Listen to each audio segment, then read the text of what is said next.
Ide cerita Sabar Haryanto SPD MPD. Hadirin, kita akan segera saksikan pertunjukan drama teater Krishna Buana lelakon urip Kang Legowo Sabar Sabero. Sulur kembang penem lelakon urip ati Kang Legowo dalam serial Sabar Sabaro.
Sing lagi ndarbeni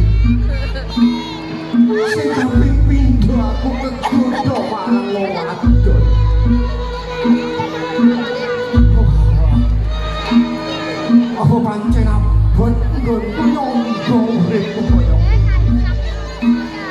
pindhone aku mangan buah semana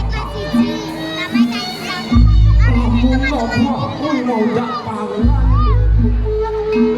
siku bakal temenan lamun ora dak pangan bojoku sing siji kae kaya ngopo ya pancen kabeh kuwi mau wis dadi garis lan titis sing aku kudu bisa milih sawiji boleh nadyan kaya ngopo aku ora tega nanging aku kudu milih marang siji kowe apa bojoku sing siji ya wis gak tegelake aku tak milih bojoku sing siji sing hati-hati kuwe bune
iki dina pancen sliramu kuwi duweni ati kang legowo.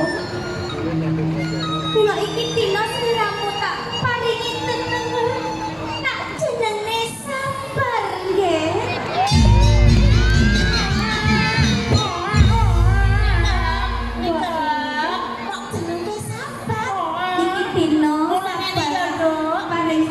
Panjenengan kula ngene ditambah Dem iki anakku bakal arep tak dos banyu gede bentang gede banyu santer bentang pinter ya Dem ya tak rampian papan tak saya ya kamu kowe aku sak isine cilipun dewasa bisa jujur dhuwur asmane wong tuwa lan orang yang semake asmane wong tuwa senajan to ajeng rawani saking berada di pondok sapa kok lah lek lali tenan to pangkling tenan to iki sapa kok iki sapa lah sapa ayo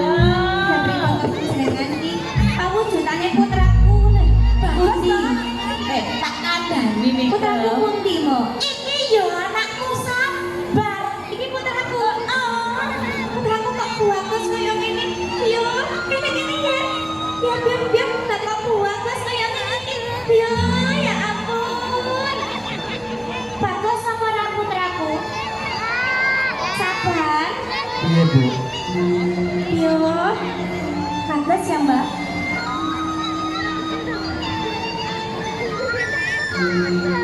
sliramu ki wis dewasa ora ojo dolanan bebo ora oleh ya nggih Nanging ngene lho, Bu. Kan aku saiki wis akiring dewasa. nah Sabar iki kepengin ngambara golek penggawean supaya ning ibu kelawan simbok ki mau bisa urip mulya. sik nggih ora usah ning kene wae karo ibuke karo mboke ora mesake kanjeng ibu karo simbok lek mbok tinggal Nanging aku kepengin kaya kanca-kancaku, Bu. Bisa duwe sepeda motor, duwe mobil. Aku ya pengen kaya ngono to, Bu. Mula dinane iki sampeyan karo mboke tak tinggalke. Aku kepengin golek penggawean ing Kutha Raja ya, Bu. Nek kersamu kaya ngono ra dadi kaya pangopo, ibu paring palilah marang sliramu nggih. sabar aku ki ora tega lho karo slirane iki mau nanging kowe iki mau pancen wong lanang kudune kowe mau bisa junjung wong tuwa derajate wong tuwa aku malilai nanging kowe sabar aku weling karo slirane golek penggawean diparane ngalor ngidul nanging kudu bisa bangun ya kuwi Banyuwangi ya nggih ya nggih nikem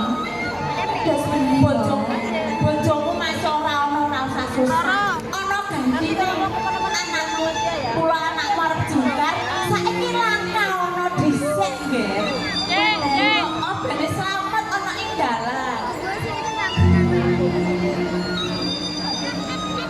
Ya.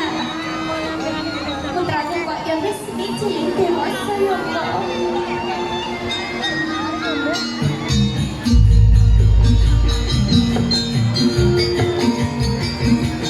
Aku pacar dalam usahaku.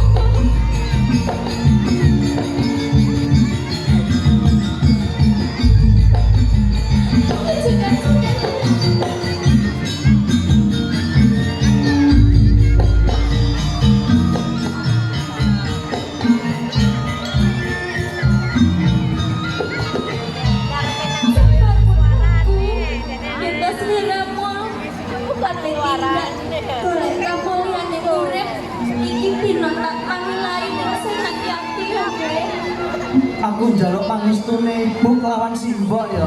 Kowe akeh ana kancamu. Aja dhewean yo nggih. Karo sarekan kae akeh ana ing desa kae.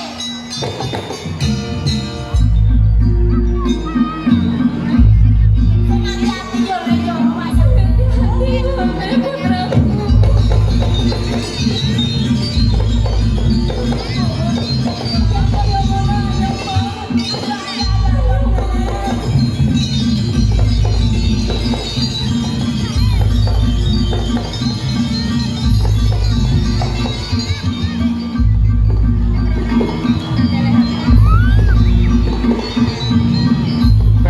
Penak-penakne urip ning desa ngene iki. Apa-apa enek.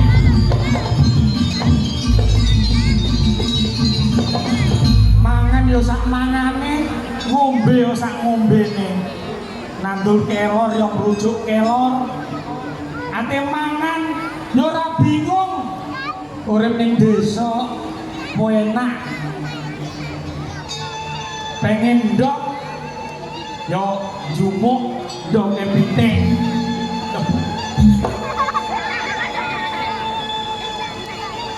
Aku sayang. Lan, Loh, sabar. dah, ini lho. Masya Allah. Kowe kan yo wis kumpul aku kacilik to. Ah, kacile. Kacilik wis kumpul aku ngalor ngidul susah seneng karo kowe. Tenang. Lagi ngene lho. Lan, aku iki pengen golek pengganan ning Kutaraja. Loh, kowe ngipi apa to, Bar? Atase wong desa kok pengen ning Kutaraja. Aduh lho, Bar. Yen to aku urip ning desa wae, aku ora bisa mulyake kelawan simbok kelawan ibuku. Yen to aku golek pengganan ning Kutaraja. Golek pengganan papan kono, mbok menawa besok aku karo kowe iso urip mulya to. Sapa ngomong? Piye to kowe iki? Loh, urip ning kutha iki ora sembarang wong iso. Nek awak dhewe rezeki, kuwi penak. Ning awak dhewe cilaka, weh ora dadi apa-apa. Yen kurang dijajal ora bakal ngerti. Wis ta yo. Melu aku ning Kutaraja. Penak-penak kok. Tenan, Tenan. ora ngapusi. Wis ta ayo.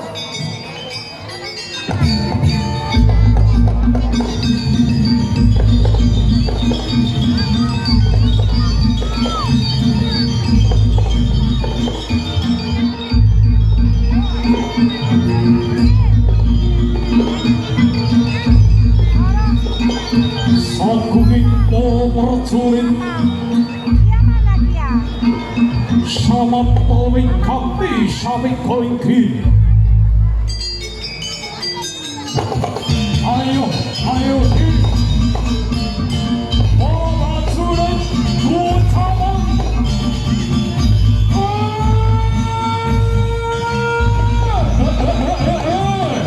Ayo, ayo.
Ikang korawing ang narmati ori.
Putri-putri ku kabeh. Putri-putri kabeh. Ingat.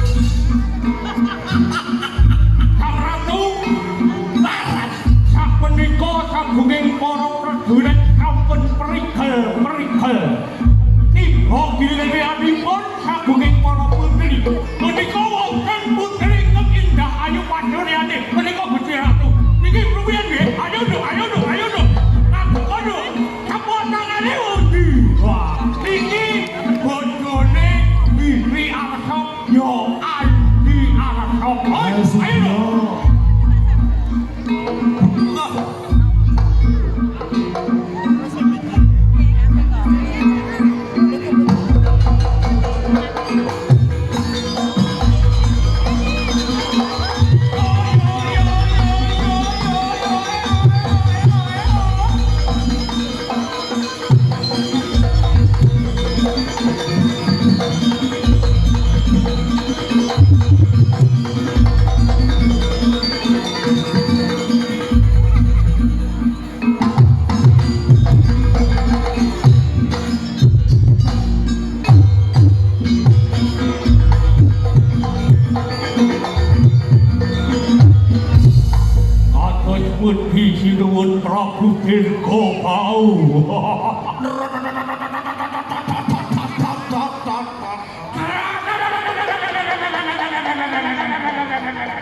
biar tak pakai. Ini coplok Ono be. Pati. Apa ratu paling? Nyeluk pati. Oh gede kau. Ayo guyu. Ayo guyu. Pati peluk.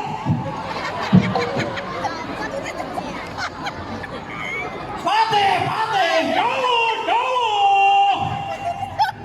Matur marang isih. Orang ini matur dewe ya. Nek mau aku wis kasta. Tak ingin digiliramu. Manung matu. Ini menurut absen yang ini guru SMP di Kamunta. Pati gayung. Oke Ratuhu. Dawuh Ratuhu. Iki lanang ta wedok? Oh lanang kae. Pati. Dawuh Ratuhu.